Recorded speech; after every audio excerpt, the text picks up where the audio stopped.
Dans cette vidéo, nous allons voir l'utilisation du client Link 2013 en version riche. Le client se présente de cette façon. Je vais supprimer un utilisateur en faisant un clic droit puis supprimer de la liste de contacts et le rajouter pour vous montrer comment trouver une personne. Il me suffit de cliquer dans la case recherche et rechercher cette personne. Si la personne fait partie de l'organisation, je n'ai besoin de taper que quelques lettres. Si la personne est externe, il me faut taper l'adresse mail en entier. J'ai ensuite fait clic droit et ajouter à ma liste de contacts. Nous voyons que cette personne est hors connexion. Parlons des statuts. Le statut est automatique. Cela donne une notion de présence des personnes à qui vous voulez parler. Mais vous pouvez forcer un statut. Disponible, occupé, ne pas déranger, qui est un statut particulier puisqu'on ne peut pas vous écrire. Et puis, tous les autres statuts disponibles. De retour dans 1 minute, absent du bureau, etc. Lorsque vous cliquez sur rétablir le statut automatique reprend son cours. Pour parler à un utilisateur qui est dans ma liste de contacts, je double-clique sur cet utilisateur et je lui mets mon message. Le message n'est pas délivré puisque cet utilisateur est hors connexion. Je peux également insérer des émoticônes comme dans toute messagerie instantanée. Lorsque je suis dans une fenêtre de conversation, je peux également faire un appel. Un appel Link utilise le micro de votre poste. Une vidéo utilise le micro et la webcam de votre poste. Vous pouvez présenter des documents en cliquant sur ce bouton. Je peux présenter mes 2 moniteurs, un de mes 2 moniteurs, un des programmes ouverts sur mon poste. Je peux partager un PowerPoint, partager également un tableau blanc. Je peux faire un sondage pour récupérer rapidement les avis de plusieurs personnes ou faire une fiche de questions-réponses. Je peux présenter tous ces éléments. Je peux bien sûr également insérer une pièce jointe dans une fenêtre Link pour la transférer à mon interlocuteur. La dernière case permet de faire des conversations de messagerie instantanée à plus de 2 personnes. Il me suffit de cliquer sur inviter plus de personnes et de rajouter une adresse pour inviter cette personne. La présentation générale est maintenant terminée. Nous allons maintenant afficher 2 écrans pour voir comment se passe une conversation instantanée des 2 côtés à la fois. Sur la gauche, nous avons le compte Student et sur la droite, le compte Staff. Pour se connecter à Link, il faut renseigner son adresse de messagerie en tant que nom d'utilisateur et renseigner son mot de passe habituel. Vous pouvez garder en mémoire le mot de passe en cliquant sur Enregistrer mon mot de passe, puis cliquez sur Se connecter. Les clients Link interrogent le serveur et se connectent. Nous allons masquer pendant un petit moment le côté Student et nous focaliser sur Staff. Je vais cliquer sur Rechercher une personne et ajouter mon interlocuteur Student en tapant le début de son adresse de messagerie. Il fait partie de mon organisation, je vais donc le trouver. Nous voyons qu'il est connecté, je vais faire un clic droit et l'ajouter à ma liste de contacts pour pouvoir le retrouver facilement ensuite. Je double-clique et je peux lui écrire un message. Nous allons de nouveau réafficher la partie Student afin de voir le message qui arrive.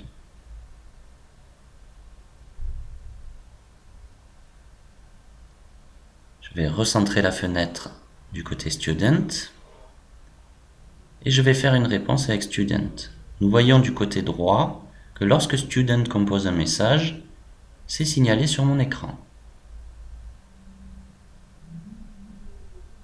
Student a bien reçu mon message.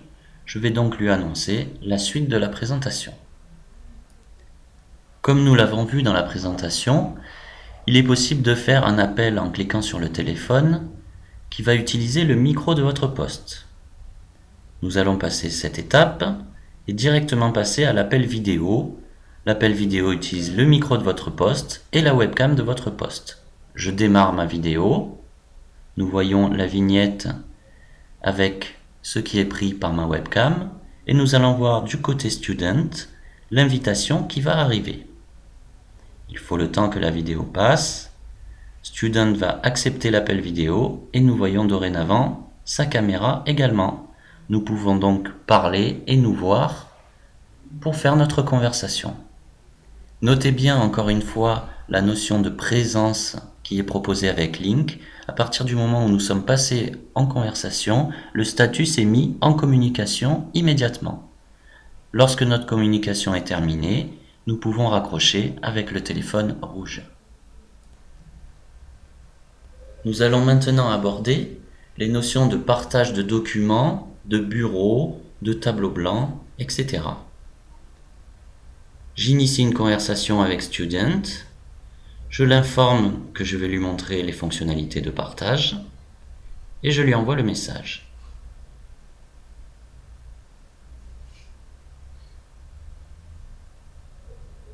Student est en train de me répondre. Je clique donc sur Partage. Je vais partager un programme. Lorsque je partage un programme, cela m'affiche tous les programmes ouverts sur mon poste. Je choisis un PowerPoint et je clique sur Présenter. Vous allez voir du côté gauche, il peut accepter le contenu de la réunion et va donc revoir mon fichier PowerPoint. Sur la droite, nous voyons que je présente actuellement.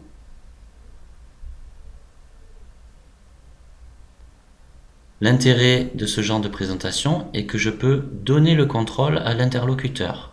Nous pouvons donc faire des modifications sur le même document. Je lui dis de demander la prise de contrôle. Il clique sur le bouton prévu à cet effet. Et il peut donc maintenant diriger le document. Vous allez voir qu'il va se diriger vers le menu Fichier et que je vais voir tous les mouvements de sa souris sur mon document.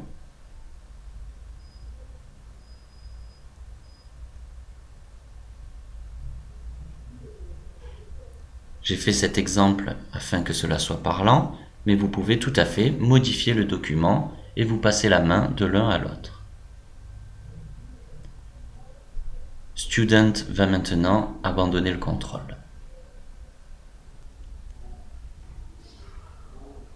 Voilà, le contrôle est abandonné. Je peux voir que j'ai récupéré la présentation et je peux d'ailleurs redonner le contrôle à Student si je le souhaite. Je vais fermer mon document et Student de son côté va fermer la fenêtre de partage. Nous allons voir une autre fonctionnalité de partage qui est le tableau blanc. Le tableau blanc est une feuille blanche sur laquelle vous pouvez écrire, faire des notes, des dessins pour communiquer. Je clique sur le bouton de présentation, je choisis tableau blanc, il s'affiche du côté de Student. Je vais faire des modifications sur le tableau blanc qui vont apparaître immédiatement du côté de Student. Je vais ensuite lui demander de prendre la main, il va choisir l'outil qu'il souhaite et pouvoir lui aussi faire des annotations sur le tableau blanc. Je vais reprendre la main du côté droit et terminer ce tableau blanc. Nous allons maintenant voir comment faire de la messagerie instantanée avec plus de 2 interlocuteurs. Je vais dire à Student que nous allons inviter une 3e personne. Je clique sur le bouton prévu à cet effet, inviter plus de personnes, et je n'ai qu'à renseigner son adresse de messagerie pour pouvoir l'inviter. Je clique sur la personne, je fais OK et il rejoint la conversation. Nous pouvons voir en haut de la fenêtre qu'il y a bien 3 participants. 2 participants connectés avec toutes les possibilités disponibles et un 3e participant que je viens d'inviter qui est hors connexion. Je n'arriverai donc pas à le faire rejoindre la conversation, mais c'était pour l'exemple. Je peux de nouveau cliquer sur inviter plus de personnes pour inviter 4, 5, 6, etc. sans limite de nombre de participants. Link vous permet également de faire une conférence immédiatement ou d'enregistrer une conférence. Pour cela, cliquez sur la flèche à côté de l'engrenage et cliquez sur Conférence maintenant. Nous allons utiliser Link, c'est-à-dire que c'est le micro et la caméra de votre poste qui seront utilisés. La conversation est créée. Il ne me reste plus qu'à inviter des participants. voyez que le statut, encore une fois, est passé à en conférence. J'invite Student à cette conférence. Je valide par OK. Je vais donc pouvoir utiliser tous les outils de Lync, présentation de bureau, vidéo, etc. pour faire ma conférence. Il existe une autre possibilité que nous n'avons pas encore abordée. Lorsque vous êtes en conférence, en cliquant sur les points de suspension, vous pouvez démarrer l'enregistrement de la conférence. Un fichier va donc être créé avec tout le contenu de votre conférence. Voyez que des alertes sur la légalité de cette fonctionnalité sont affichées pour que la personne en face soit au courant. Vous pouvez enregistrer toute votre présentation de cette manière. Lorsque j'ai terminé, je peux cliquer sur arrêter l'enregistrement et retrouver en cliquant sur mes points de suspension la liste de tous mes enregistrements dans Gérer les enregistrements. Voyez ici ce que je viens d'enregistrer. Cette conférence que nous venons de voir en cliquant sur Conférence maintenant est l'identique de ce que vous avez lorsque vous allez dans le calendrier et que vous cliquez sur Créer une réunion en ligne. Vos invités ayant le client Lync riche verront ce que nous venons de voir. Ceux qui n'ont pas Lync auront accès à la version web et pourront participer à votre conférence. Afin de bien illustrer ce qu'il se passe du côté utilisateur externe qui accepte un de vos meetings, nous avons ajouté cette petite démonstration à la fin. Un utilisateur externe se connecte à son compte de messagerie, ouvre l'invitation que vous lui avez faite parvenir, clique sur Participer à une réunion en ligne.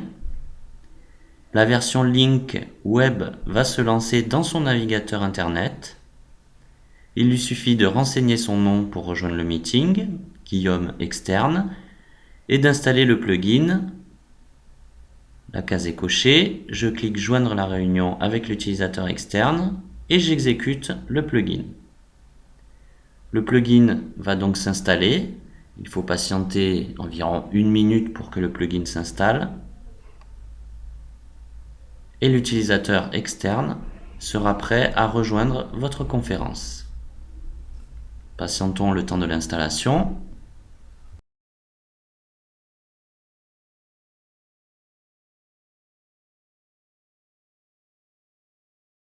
Une fois que le plugin est installé, l'utilisateur devra autoriser ce plugin et vous voyez qu'il se connecte directement au meeting Lync.